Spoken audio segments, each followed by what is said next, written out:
নমস্কাৰ ছাত্ৰ ছাত্ৰীসকল, মই অনুপম আৰু মোৰ ইউটিউবৰ দ্বিতীয় ভিডিঅ'লৈ আপোনালোকক স্বাগতম জনাইছোঁ। আৰু আজি মই অসম জাতীয় বিদ্যালয়ৰ চতুৰ্থ শ্ৰেণীৰ চিনটো চেভ দ্য ট্ৰী পাৰ্টটিৰ কুৱেশ্যন এনচাৰ আলোচনা কৰিবলৈ ওলাইছোঁ। আৰু প্ৰথম কুৱেশ্যনটো আছে উইথ হোম দ্য চিনটো গো টু দ্য ভিলেজ। চিনটো কাৰ সৈতে গাঁৱলৈ গৈছিল। আৰু এইটোৰ উত্তৰটো আছে প্ৰথম পেজৰ দ্বিতীয়টো লাইনত। চিনটো the monkey goes to a village which is near their forest with his friends Mulu and Golu. গতিকে এইটোৰ এনচাৰটো বনাই লিখিলে হৈ যাব এনেকৈ, যেনেকৈ মই ইয়াতে লিখিছোঁ চিনটো goes to the village with his friends Mulu and Golu।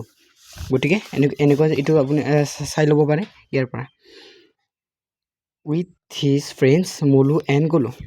গতিকে দ্বিতীয় ভিডিঅ'লৈ গৈছোঁ, দ্বিতীয় প্ৰশ্নলৈ গৈছোঁ। দ্বিতীয় প্ৰশ্নত আছে হোৱাই ডু দে গ' টু দ্য ভিলেজ। গাঁৱলৈ কিয় গৈছিল সিহঁত। চিনটো এণ্ড হিজ ফ্ৰেণ্ডছ অফেন গ' দেয়াৰ টু ইট মেংগ'জ। চিনটো আৰু সিহঁত আৰু তাইৰ বন্ধুবিলাক আম খাবলৈ গৈছিল। গতিকে এনেকৈ লিখিব পাৰোঁ এইটো উত্তৰটো, দে গ' to the village to it মেংগ'জ। 2 নম্বৰটো হৈ গ'ল। গতিকে এতিয়া চি নম্বৰটোলৈ আগবাঢ়োঁ বলক। What do the two men plan to do. দুজন ব্যক্তিয়ে কি প্লেন কৰি আছিলে। আৰু উত্তৰটো আছে ইয়াতে ডাঙৰ কৰি আছে, ইয়াতে চাব পাৰে ফাৰ্ষ্ট মেন বুলি লিখা আছে। ফাৰ্ষ্ট মেনত কি আছে, there are many valuable trees in the forest if we can cut those trees and sell them we will earn a lot of money and we will be rich. আৰু দ্বিতীয়তে আছে second meant you are right but the government doesn't allow anybody to cut trees without permission. And first man, don't worry, we will do it secretly. Second man, let's start cutting the trees from tomorrow. Then I will arrange for some men to help us. গতিকে ইয়াতে কি কৈছে, ইয়াতে বহুত মূল্যৱান গছ আছে হাবিত। যদি আমি এইবিলাক কাটি বিক্ৰী কৰি দিওঁ তেন্তে আমি বহুত পইচা লগতে অতি সোনকালে ধনী হ'ব পাৰিম। আৰু দ্বিতীয় যিটো যে তুমি সঁচা কৈছ, কিন্তু চৰকাৰে এতিয়া আমাক কৰিবলৈ কেতিয়াও অনুমতি নিদিয়ে। আৰু ফাৰ্ষ্ট মেণ্টে কৈছে পাছত একো অসুবিধা নাই, আমি এইটো ছিক্ৰেটলি কৰিম।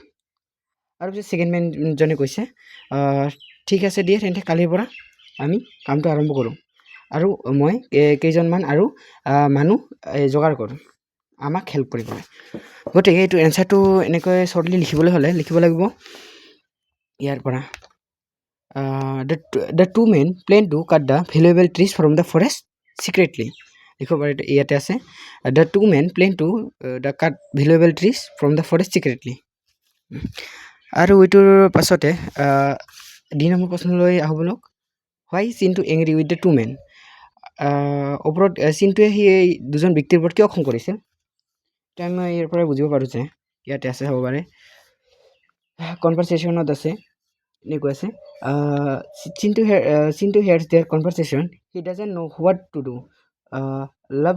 he loves the forest, it is so beautiful with so many trees, animals and birds, the forest is their home, how can anybody destroy their home, চিনটো ইজ এংগ্ৰি।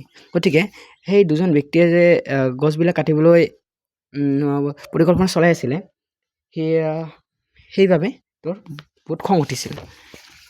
আৰু এইটো লিখিবলৈ শ্বৰ্টকৈ লিখিবলৈ হ'লে ইয়াতে লিখিব লাগিব সেই চি নম্বৰটোৰ দৰে এনেকৈ, তাতে সেইটোৱে লিখিব লাগিব Chintu is angry with two men because they are planning to cut the trees from the forest secretly. এনেকৈ লিখিব লাগিব এইটো। যদি কিবা সুবিধা পাইছে তেন্তে কমেণ্ট বক্সত জনাই দিব, মই শীঘ্ৰেই সেইটোৰ চলুশ্যন মই ইউটিউবত ভিডিঅ'ৰ জৰিয়তে পঠাই দিম। আৰু তেনেকৈ লাষ্ট ই নম্বৰটোলৈ আগবাঢ়িছোঁ বলক।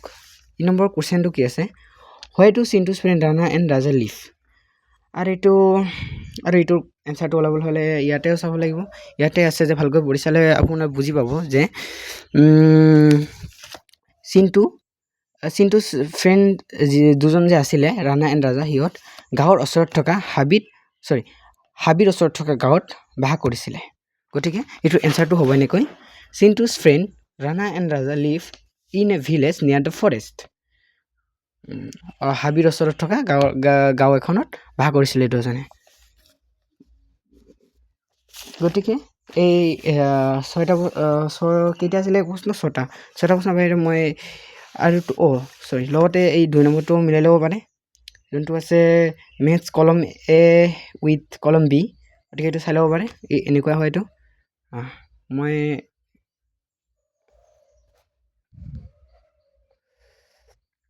স্ক্ৰীনশ্বট লৈ ল'ব পাৰে। গতিকে ইয়াৰ পাছতে মই ভিডিঅ'টো সমাপ্ত কৰিলোঁ। ভিডিঅ'টো যদি ভাল লাগে আপোনাৰ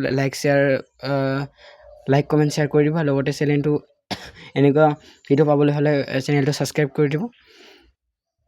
ধন্যবাদ।